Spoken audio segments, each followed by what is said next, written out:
Hideo Taiso Daiichi. Yo. 전력疾走! もっと早く! 私の勝ちだ! Quand on est fan d'un jeu, on aime bien le terminer des dizaines de fois avec le même plaisir. Quand on est super fan, on va même jusqu'à se lancer des défis rigolos, comme terminer le jeu sans perdre de vie ou avec les armes de base. Dans Megaman, l'épreuve officielle de passage au rang de méga fan est celle du boss rush. Les contraintes sont les suivantes. Battre les boss au buster le plus vite possible. Mais un super player ne s'arrête pas à ce genre de détails. Il va également remplir le contrat en perfect, c'est-à-dire sans se faire toucher une seule fois par les boss. Nous allons voir la sélection des manuels sur les deux premiers Megaman. Les rushs sont exécutés et chronométrés sur les versions japonaises des jeux. Pour bien savourer le niveau de la performance, nous allons voir dans un premier temps les combats réalisés de façon classique par un joueur normal, puis la version Super Player.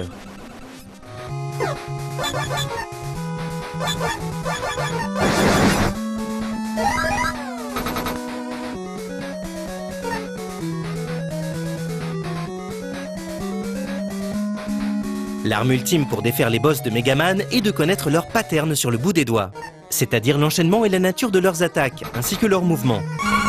Bombman a un pattern très simple, il saute sur place et envoie une bombe avec un angle difficile à éviter avec un simple saut. Si on s'approche trop, il va sauter suffisamment loin pour pouvoir envoyer ses bombes avec un angle satisfaisant, mais cela va faire perdre un temps précieux.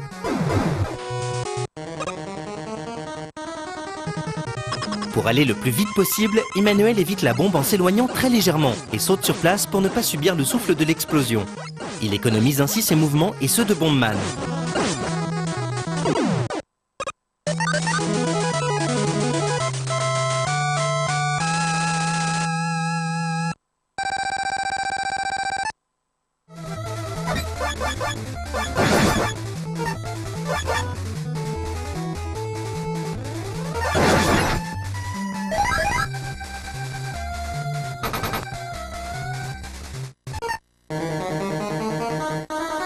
Cutman utilise une arme qui évolue comme un boomerang. Il est assez facile de prévoir le retour de l'arme. Par contre, éviter l'atterrissage du boss est beaucoup plus tendu, surtout dans l'espace réduit où l'on doit tomber pour combattre le boss. C'est pourquoi il est primordial de forcer le boss à ne pas sauter. Et le truc, c'est de ne pas lui en laisser le temps en le mitraillant sans ménagement. En gérant bien le temps d'invincibilité du boss quand on lui tire dessus, on peut réussir à le toucher de nouveau avant qu'il ne réagisse.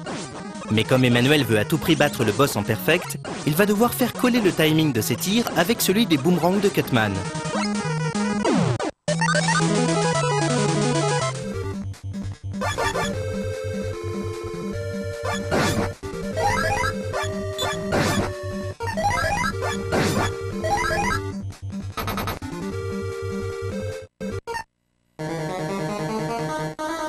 Contrairement aux apparences, Gutsman se bat dans la finesse. Son pattern est en deux temps. D'abord, il saute sur place et fait trembler le sol. Si on touche le sol à ce moment-là, notre héros sera immobilisé un court instant. Ensuite, selon les cas, un rocher peut tomber du ciel. Il l'attrape et le balance droit dans la figure de Megaman. L'astuce consiste donc de sauter une première fois pour ne pas se faire immobiliser et de sauter une deuxième fois pour éviter le caillou. Forcément, pour aller le plus vite possible, Emmanuel va tirer profit des sauts de Gutsman pendant son attaque pour le toucher. Avec un peu de précision, ça va très vite.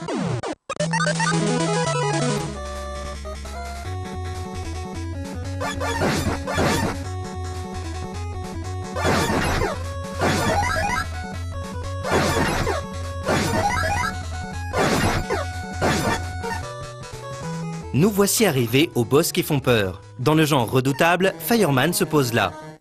Ses attaques sont très rapides et il est quasiment impossible de prévoir le nombre de vagues de feu qu'il va envoyer pour les anticiper. Enfin, si, c'est possible. Mais avant de connaître l'astuce, le combat se finit souvent en face-à-face mortel à qui tirera le plus vite sur l'autre. On remarque que Fireman n'envoie qu'une vague quand il recule. Et là, il faut y aller franchement. On tire, on saute et surtout on avance pour pousser Fireman dans le coin. Ça a l'air infernal, ça l'est.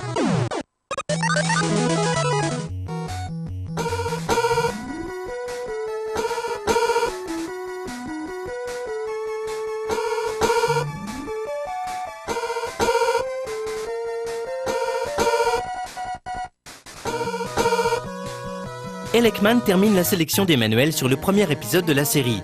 Ce boss est réputé infaisable au Buster. C'est pourquoi la saisie de la version normale du combat est faite avec l'arme de Cutman. On ne voit pas trop ce qui se passe. Il faut juste comprendre que le boss tire vite, fait mal et bouge dans tous les sens. Mesdames et messieurs, voici donc LA technique qui permet de se débarrasser d'Elecman.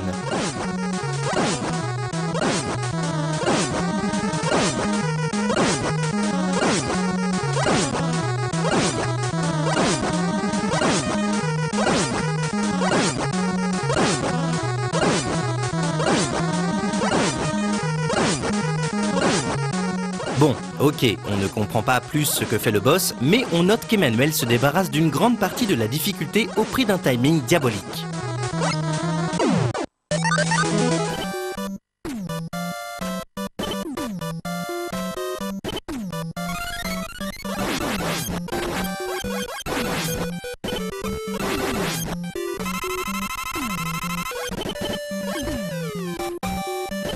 Pour commencer la sélection de boss de Mega Man 2, nous allons voir Clashman, qui est une évolution sadique de Bombman. Son mode d'attaque est quasiment le même que Bombman, cela près que ses bombes mettent un petit peu de temps avant d'exploser. Par contre, ses déplacements sont beaucoup plus difficiles à gérer. Clashman est toujours en mouvement, toujours menaçant. C'est pourquoi il est donc vite expédié dans notre saisie. Là, on a furieusement envie d'en finir le plus vite possible.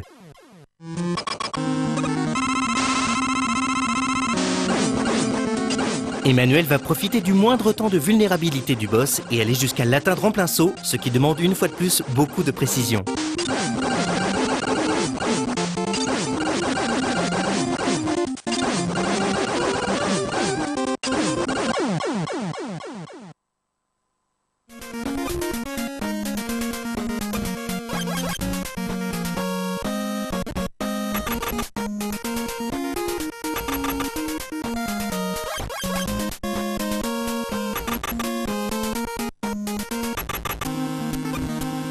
Le combat contre Metal Man se déroule sur un tapis roulant.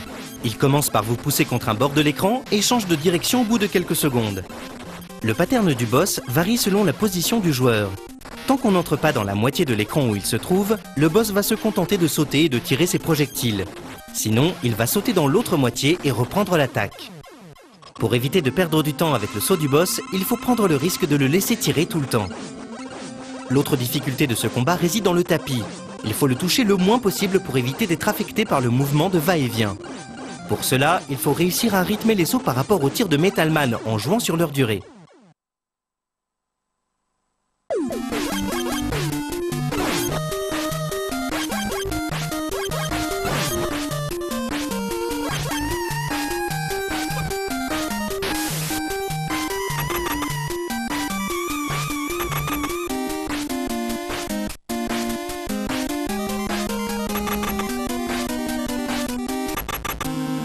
Chez Bubbleman, l'environnement risque aussi de causer pas mal de soucis. Le plafond est truffé de pics dans lesquels on ira vite s'empaler et mourir aussitôt si l'on saute un tout petit peu trop haut. Ici, nous avons choisi une fois de plus la facilité pour expédier le combat le plus vite en sautant le moins possible. On remarque tout de même que Bubbleman attaque à la fois avec des bulles rebondissantes assez grosses et avec une arme qui s'apparente au Buster. C'est la gestion du saut ici qui va faire toute la différence. Emmanuel réussit à passer derrière le boss en passant juste en dessous des pics mortels. Puis il réussit à passer entre les salves de tir quand Bubbleman redescend de son saut.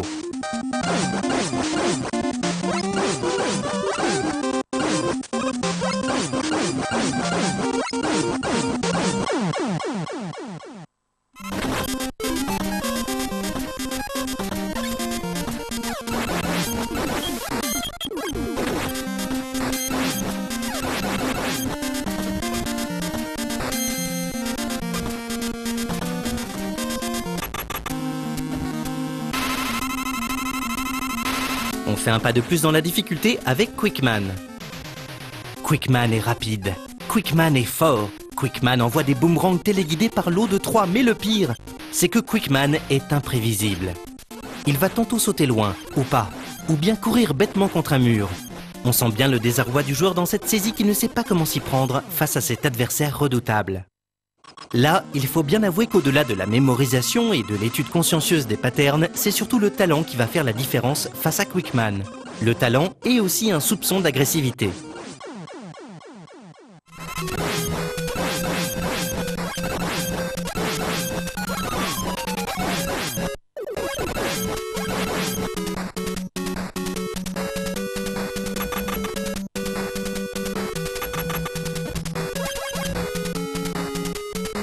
Terminons cette sélection de Megaman 2 avec Woodman et son bouclier infranchissable. La technique est simple. Quand Woodman a son bouclier de feuilles, il est invincible. Il faut attendre qu'il l'envoie et en profiter pour le mitrailler généreusement.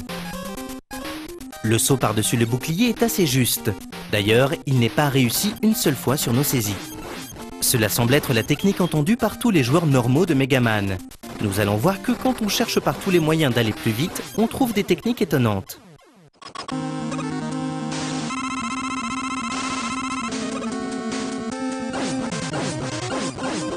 Et oui, il fallait oser. En se collant au bouclier, il suffit de tendre le bras pour que ça passe.